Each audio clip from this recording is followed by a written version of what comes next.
Hi viewers, welcome to Nisha's Nursing Education. I am Nisha Molgoshi, Assistant Professor in Obstetrics and Gynecological Nursing. To get immediately notification wherever I upload the video, please click the subscribe button and press the bell icon. Today's topic is based on practical section. I am going to talk about pelvis, female pelvis or gynecoid pelvis. This is pelvis. Knowledge of the female pelvis is very essential, especially during the conduction of labor. The main functions of the pelvis are, the first one is it allows the movements of the body. Pelvis helps the mothers in walking, running, sitting and kneeling. A female pelvis is adapted for childbearing because its brim is rounder and wider than the male pelvis. The pelvis also protects the pelvic organ. Pelvis helps in transmitting weight of the body to the legs. These are the main functions of the pelvis. Then next part, the bones of the pelvis. The pelvis is made up of 4 bones, 2 innominate bone, 1 sacrum and 1 coccyx. First is innominate bone. Each innominate bone is composed of 3 parts, ilium, ischium and the pubic bone. The first one is ilium. The ilium is the large flared out part of the innominate bone. This is the ilium. This one is the ilium. That is the large flared out part of the innominate bone. The upper border of the ilium, that is known as iliac crest. When the hand is placed on the hip, it rests on the iliac crest. Okay. Then anterior portion of the ilium, that is concave shape, that is known as iliac fossa. In front of the iliac crest, there is a prominence that is known as anterior superior iliac spine, and below that another prominence that is known as anterior inferior iliac spine. Similarly, the 2 points are in the posterior surface. It is known as, the upper prominence is known as posterior superior iliac spine and below the posterior inferior iliac spine. Okay. Then next is ischium. Ischium is the ischium. This is ischium. Ischium is the thick lower part of the innominate bone. It has large prominence. It is known as ischial tuberosity, on which the body rests when sitting. Behind that, there is an inward projection that is known as ischial spine. See, behind that there is inward projection. It is known as ischial spine. This is ischial tuberosity. This one is ischial spine. In labor, the station of the fetal head is estimated in relation to this ischial spine. Then, the third portion of the innominate bone, that is pubic bone. This is the pubic bone. This one is pubic bone. This bone forms the anterior part. It consists of 2 oar-like projection. This pubic bone consists of 2 oar-like projection. It is known as the superior rami. The lower one is inferior rami. And this portion is known as body of the pubis. And 2 pubic bones that joins to form symphysis pubis. This is the obturator foramen. Obturator foramen is seen on the innominate bone. The space enclosed by body of the pubic bone, then rami and the ischium. That is known as obturator foramen. A deep cup-shaped cavity is seen on the innominate bone. It is known as acetabulum. It is formed by 2/5 of the ilium, 2/5 of the ischium and 1/5 of the pubic bone. This is acetabulum, deep shaped cavity in the innominate bone. It is mainly formed by the 2/5 of the ilium and 2/5 of the ischium and 1/5 of the pubic bone. It receives the head of the femur. Lower border of the innominate bones are found 2 curves.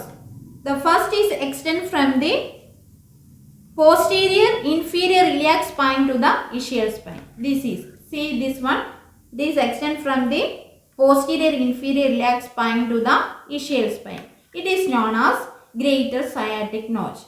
The next is that is extend from the ischial spine to the ischial tuberosity. This is known as lesser sciatic notch. This is about the innominate bone. Innominate bone consists of ilium, then ischium and the pubic bone. Understood? This is sacrum. Sacrum is wedge-shaped bone. Mainly it is situated in between the two ilium. It is formed by 5 fused vertebrae. The upper border, it is a prominence that is known as sacral promontory, and this is ala of sacrum or wings of sacrum.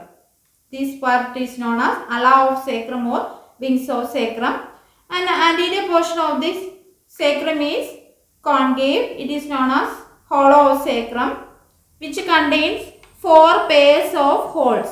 See, the 4 pairs of holes are there, or foraminas are there. It helps to enter the pelvic nerves.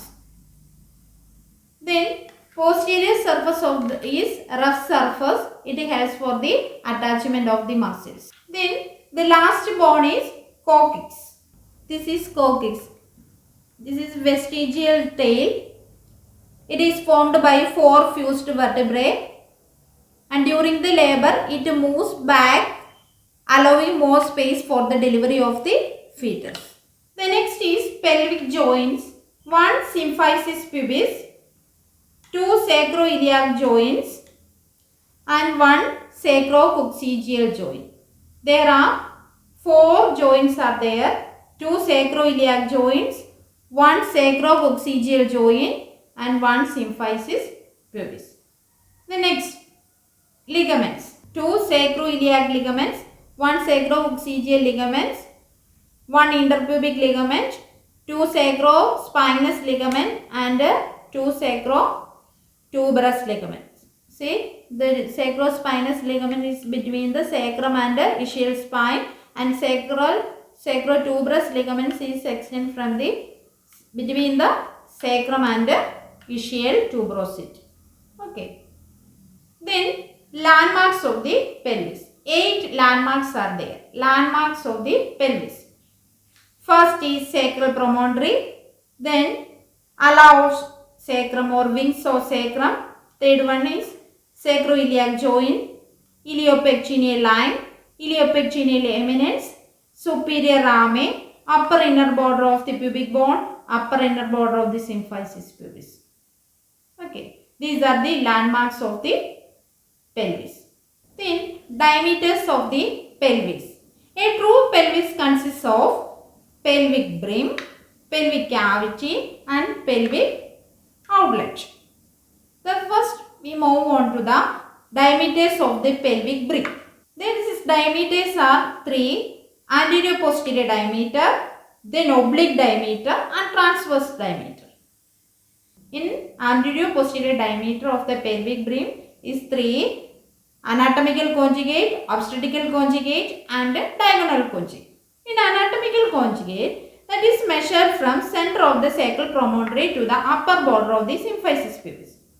This is anatomical conjugate that measures 12 cm. Then the next is obstetrical conjugate.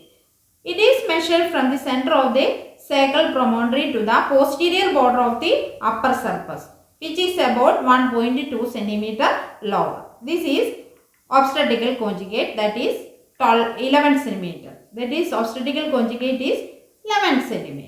Then diagonal conjugate. The diagonal conjugate is measured from the center of the sacral promontory to the lower border of the symphysis pubis. That is diagonal conjugate. It is measures 12 to 13 cm.